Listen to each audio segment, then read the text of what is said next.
আজি আমাৰ এই যাত্ৰাৰ আটাইতকৈ শেষৰ দিন। যোৱা ৯টা ভিডিঅ'ত আমি যিবোৰ কথা পাতিছোঁ সেই সকলোবোৰ আছিল কেৱল এটা প্ৰস্তুতি। আচল যুঁজখন আজিহে আৰম্ভ হ'ব। বহুত মানুহে ভাবে যে তেওঁলোকে ডিজিটেল জগতখনৰ বিষয়ে বহুত বুজি পাইছে। কিন্তু আজিৰ এই 10 নম্বৰ ভিডিঅ'টোত মই এনে এটা সত্য সন্মুখলৈ আনিম যাৰ পিছত আপোনাৰ চিন্তা চৰ্চা চিৰদিনৰ বাবে সলনি হৈ পৰিব। যদি আপুনি এই খণ্ডটো আধাতে এৰি যায় তেন্তে মনত ৰাখিব, যেতিয়া ভৱিষ্যতে আন ল'ৰা-ছোৱালীবোৰ আগুৱাই যাব তেতিয়া আপুনি নিজেই নিজক কুৱেশ্যন কৰিব যে মই কিয় এই আটাইতকৈ ডাঙৰ গুৰুত্বপূৰ্ণ কথাটো জনা নাছিলোঁ। এই কথাখিনি আপোনাক মই কোনো ভয় খুৱাবলৈ কোৱা নাই।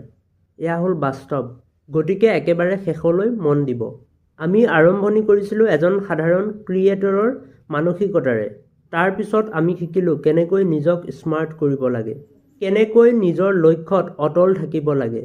আনকি যোৱা ভিডিঅ'ত মই ক'লোঁ যে মাক-দেউতাকৰ সৈতে কেনেকৈ সম্পৰ্ক ভাল কৰি ৰাখিব পাৰি বা কেনেকৈ ভাল কৰিব লাগে সেই বিষয়েও মই ক'লোঁ আপোনালোকক।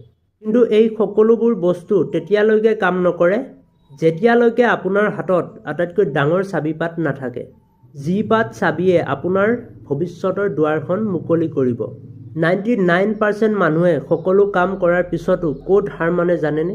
তেওঁলোকে আৰম্ভ কৰে কিন্তু সঠিক ধৰণেৰে শেষ কৰিব নাজানে। এতিয়া কথা হ'ল এই জেন জিৰ আচল ৰহস্যটো কি? ই কোনো শ্বৰ্টকাট নহয়, ই কোনো মেজিক নহয়। ই হ'ল কনচিষ্টেঞ্চি এণ্ড ছেল্ফ ডিচিপ্লিন, অৰ্থাৎ ধাৰাবাহিকতা। আজিৰ যুগত প্ৰতিজন ল'ৰা-ছোৱালীৰ হাতত ইণ্টাৰনেট আছে আৰু ইনফৰমেশ্যনো আছে। কিন্তু যিটো বস্তুৰ আটাইতকৈ অভাৱ সেইটো হ'ল ফ'কাছ। আমি এটা দিন বহুত জোচত কাম কৰোঁ কিন্তু দ্বিতীয় দিনা এৰি দিওঁ।